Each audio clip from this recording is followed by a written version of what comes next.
Hey guys, TerrorPUP here, and we're at my recording desk.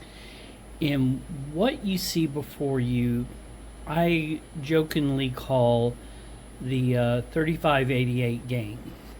And why do I call it that? All of these boards have the RockChip RK3588, and this is the Android Nova.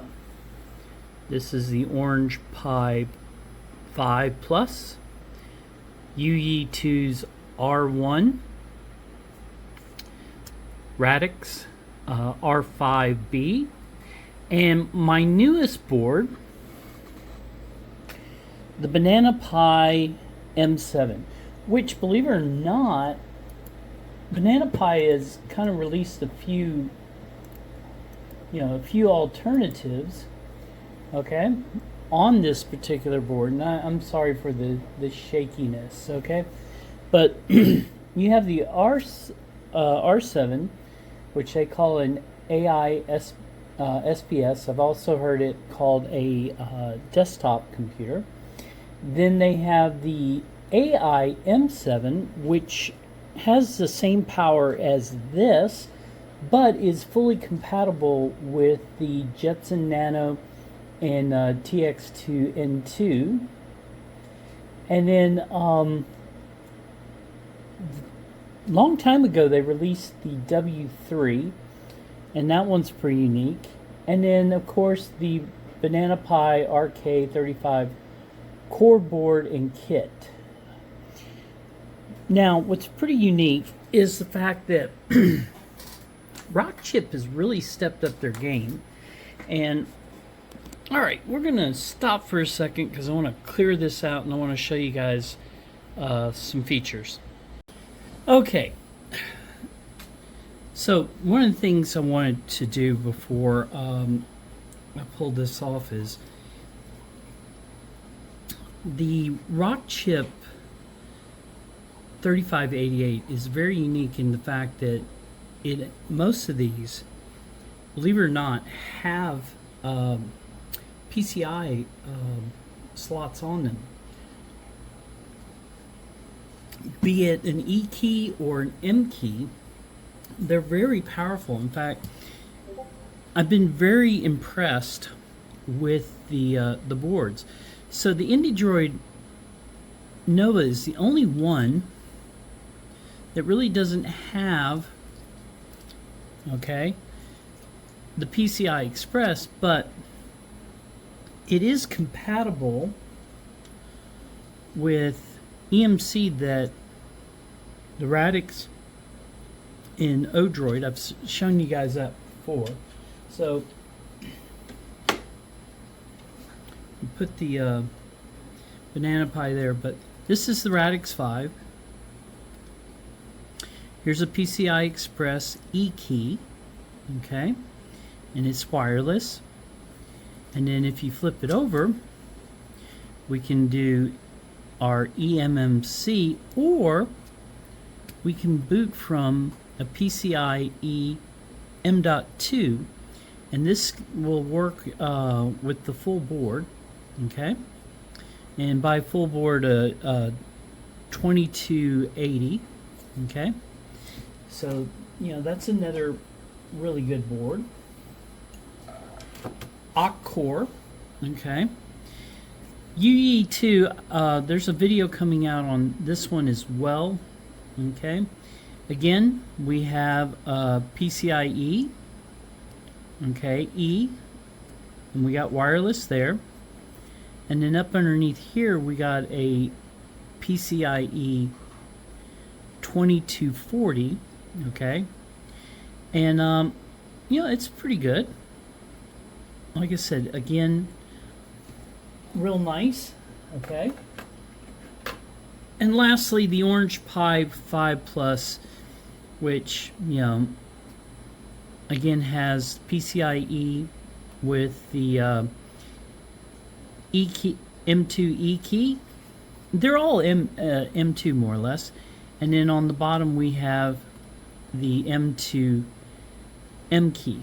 And the difference in the keys. There's a bunch of keys. There's a B key, AE, which I've been calling the E key, and the M key. Okay, and again, this is a full PCI, Express, this NVMe storage, and it is the 2288, and you can tell, like the one I just showed you on the R1 is half this size, so that's a 2244, and then there are smaller ones than that. Okay, but this, like I said, this is Banana-Pi's board, and I really need to get a fan or a case for it. But we're going to go through, we're going to do something a little bit different. I'm going to have the wiki up, and we're going to go over this, okay? I'm going to be showing you guys this as we're going through the wiki, and we're going to be going to docs.banana-pi.org. That's their new wiki, and it's really nice, and I recommend you guys using it. So we're going to switch over now to the to my desktop to do the remainder of the recordings.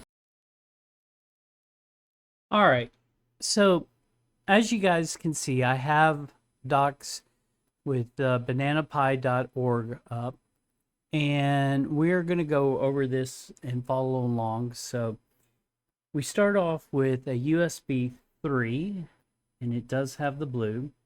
USB 2, okay. HDMI 2.0. Now, what's very impressive about a lot of these newer boards is, yes, it comes with two 2.5 gigahertz Ethernet connections. So I'm hoping because of this, maybe we can get OpenWRT on there, or we can use Ubuntu or Debian to create like its own router. Continuing around to the size, okay, we have the mask ROM button, the reset button, power button. Oh, let's back up a little bit. So this right here, this is the Wi-Fi and Bluetooth, and I overskipped it. It's kind of hard to see, but this is antenna 1 and this is antenna 2. Standard 40 GPIO pins, okay? Not color coded, but not a biggie, okay? And it's still pretty good. So we have two USB C, okay? This one can be used to plug up devices. This one here is for the power. Going on this side now is we have a real-time clock battery, so RTC battery. Then we have our fan, and then we have our HP out, okay? And then, of course, we have that beautiful RockChip 3588, okay? And my board is an 8 gig, so I have two, okay? LPDDR4, and then I have a 64 gig eMMC that comes with the Debian version, and it's the RockChip Linaro version, which I really wish they would update this because it's using an Android kernel, and I'll show you guys some of the reasons I don't like the chip. But again, this board was developed, that's what, with another company. Here's the Banana-Pi and the AES. So let's go ahead and flip this over now. Okay. So on the bottom side, okay, let's adjust our wikis so you guys can still follow along. And we're going to start this time this way and go around. So we have right here two LED indicators. Okay. We have an MIPI CSI1 connector. We have a MIPI CS0 connector. So this would actually be 1 because in the computer world, 0 is 1 and this is 2. Now we have our MIPI DSI. So assuming you can hook up a LCD right there. Of course, we have our micro SD card slot. Okay, and then over here, our M2 M-Key PCIe, and it is again the full 2280. Okay, now, ooh, I shouldn't do it that way, but the thing to keep in mind on this board, okay, is that you know, it's beautiful, and I'm going to be using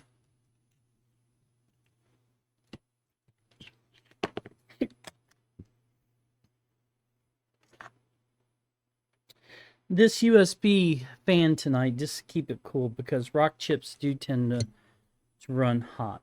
Okay, so with that, I'm going to go ahead and hook up my Ethernet, and we're going to go ahead, we're going to flip it a little bit as I want to get my keyboard and video. I use a KVM I found online for about 30 bucks. Okay. And then when it boots up, I'm fixing to switch over to my caption card.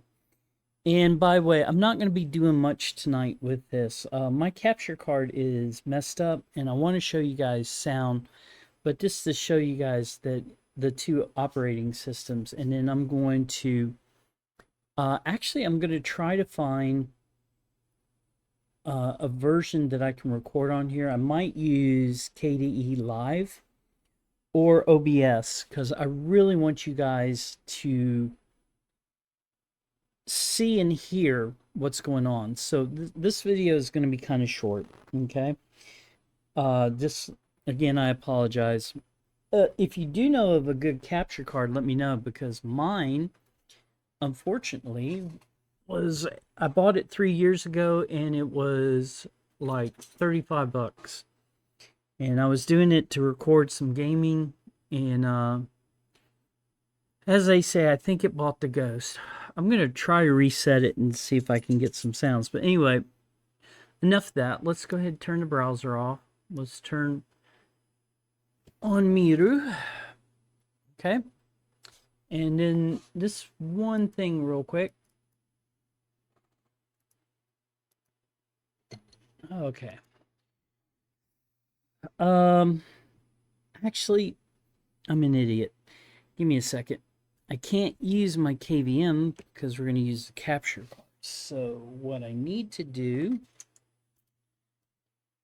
is we're going to put the power underneath it for a second. All right. So, oh, no, that's kind of creepy. I did not know until like sometime last year, because I always fought with the USBs. Here's a little tip. You see these two holes?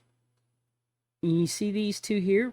So the holes are always going to be where those connectors are. And I didn't realize that. You know, I would try to do it like this and realize I had it the wrong way. So, okay. So we got that. Now I need to grab my capture cable. Maybe it's the cable. I just know that I am not having the best luck with the capture card. So okay. So we'll get this plugged in. Okay. Oh, now one thing I need to mention to you guys.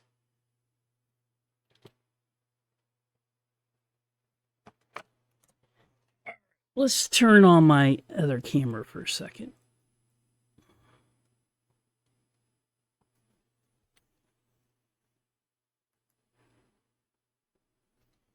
All right, and let's move the camera a bit. Okay. So with this M7, you're going to want to use a power supply that's like a 30 watt. Okay, 23 watt, 30 watt, kind of like the Raspberry Pi 5.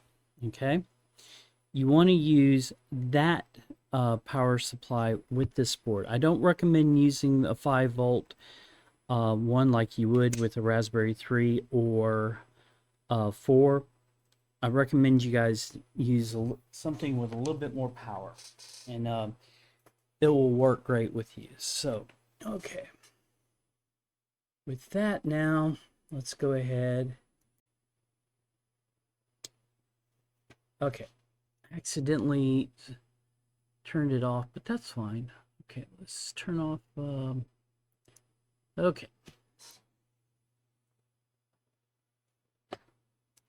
So the reason I want it to line up a little bit, but it's being dragged. There we go. Is I want to show you guys the power indicator. So we got our power supply. We're going to plug up. Okay. Green indicates it's booting, and as you can see,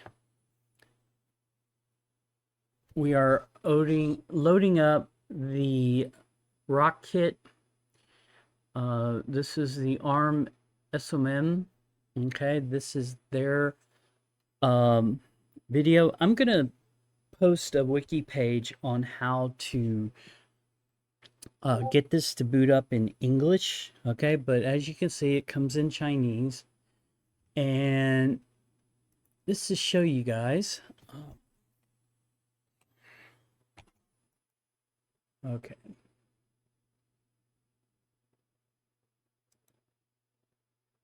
We are on the eMMC, so okay.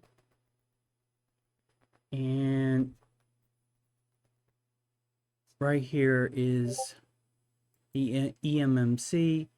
And again, right away, whenever you see this OEM and user data, that's because they're using the development kit, and that's going to be it's a bastardized Android kernel running Linux. Well, technically, Android is kind of Linux, but it's not. But anyway, that's a discussion for another day. So what I'm going to do now is I need to figure out the pins for the ARC cable so I can show you guys booting it up. But for now, we're going to hit the reset button.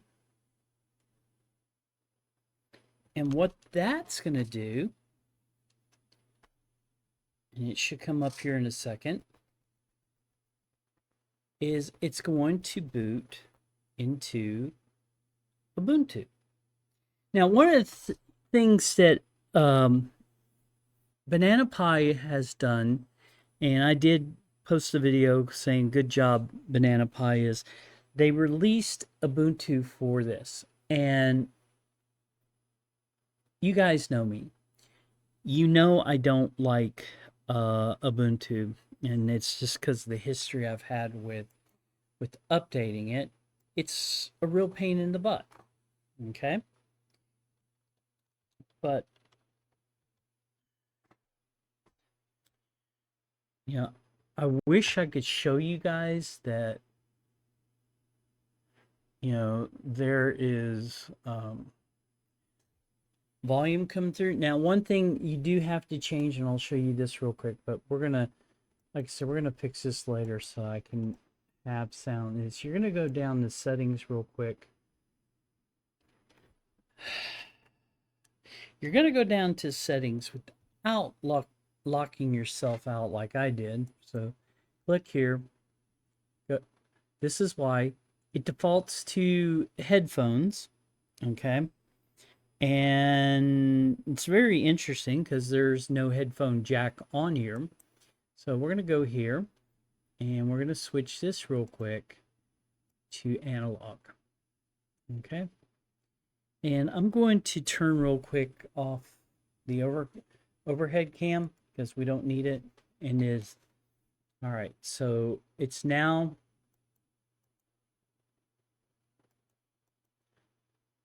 yeah, up here. It's now on the HDMI. But like I said, for some odd reason, okay, it is not playing through. Here, let's do this real quick.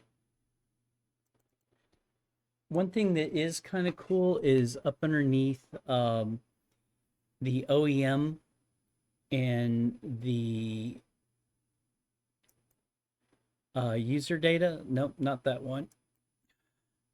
Here it is. No, not that one. This one. There are stuff you can, they have like stuff you can play around with. So this, just to show you guys what I'm talking about, my capture card. This is not anything against Banana-Pi.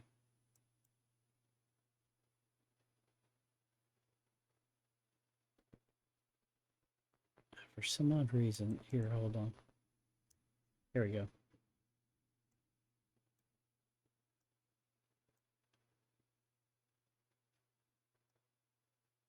We're going to drag and drop this in there.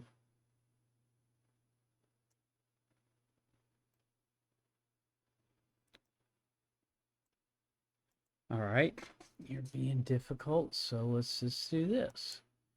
Let's switch to another directory. And let's go to the computer. And I'm not seeing, it's probably under media. Let's go under media. Anytime you click on something, yep, there it is. And we'll hit open. Up. Open. Okay, and there's the piano one.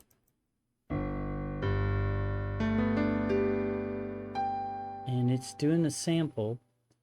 And what's interesting is, yeah, no sounds coming out of my capture card. So we're going to replace the cable. But I wanted to give you guys a quick view of this. I've been playing around with it, and I can honestly say I'm enjoying it. Yeah, it's another RockChip, okay? And these, the 3588 is real nice. Now, one other thing, let's turn the overhead on again, and I want to just show you one more thing, okay? That it's kind of cool. I really want to get a case for this, but 1 second. The design reminds me of a Casada board. It's very streamlined. Now, the one thing that can be honestly said about this board is that it is not a Pi format, okay?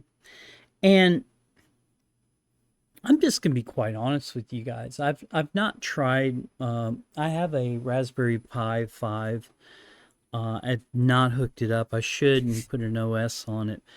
But so far, the RockChip 3588, I really do believe that it is a much better chip than the Broadcom. And I'll be honest with you. This is more of an editorial, okay? I think Raspberry Pi 5 rushed to get the Raspberry Pi Foundation. I wish I wasn't dyslexic. But anyway, the Raspberry Pi Foundation knew they were losing market shares because last year they initially announced No new board. No Raspberry Pi 5. Okay? And Radix and Orange Pi, they released their boards. They're very popular. NanoPi has a 3588, and there's actually a CM3588 board out there that a lot of people swear is great because they're using it for NAS. I need to get those two so I can play around with it, but the RockChip is great. I am going to say one thing that I'm happy about. Banana-Pi worked with this company before. They released the Banana-Pi P2 Pro. And if you don't remember what it looks like, let's move this out of the way for a second. Whoop, whoop, whoop. Whoop.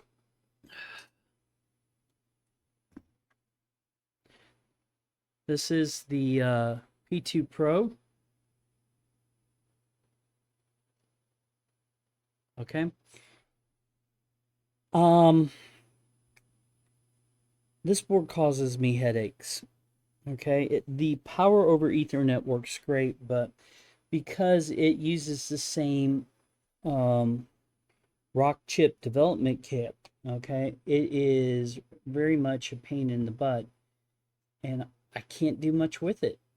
Okay. And I'll show you guys part of the reason that I don't like the RockChip set is, let's check this out. So, all right. As you guys know, I don't do a lot of the gaming videos like a lot of other people because I want to show these for production. And the first thing I look at these higher end boards is, okay, is the following.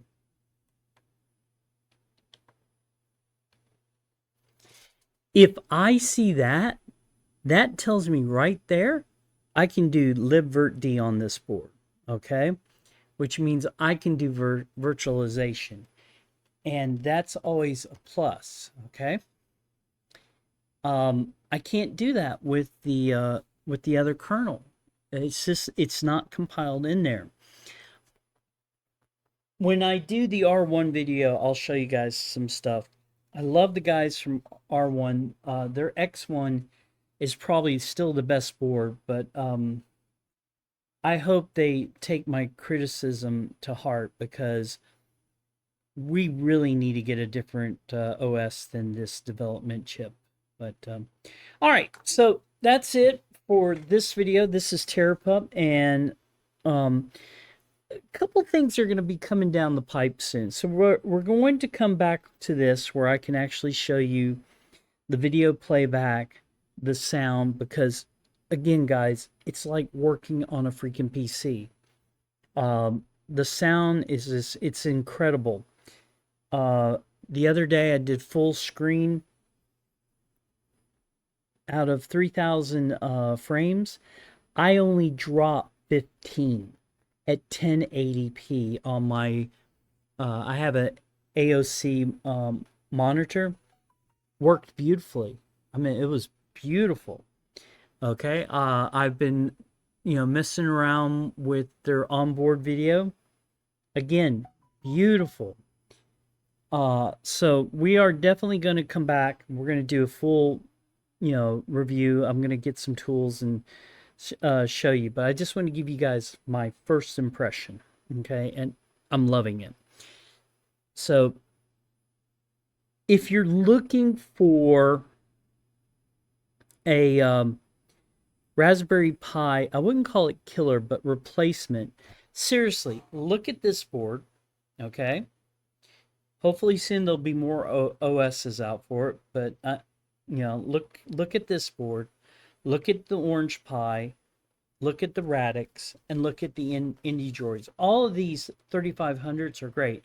And that leads me into another video we're going to do is we're going to compare all the 3500s. So, hey, NanoPi if you guys would love to send me a board so I can add it to the configuration.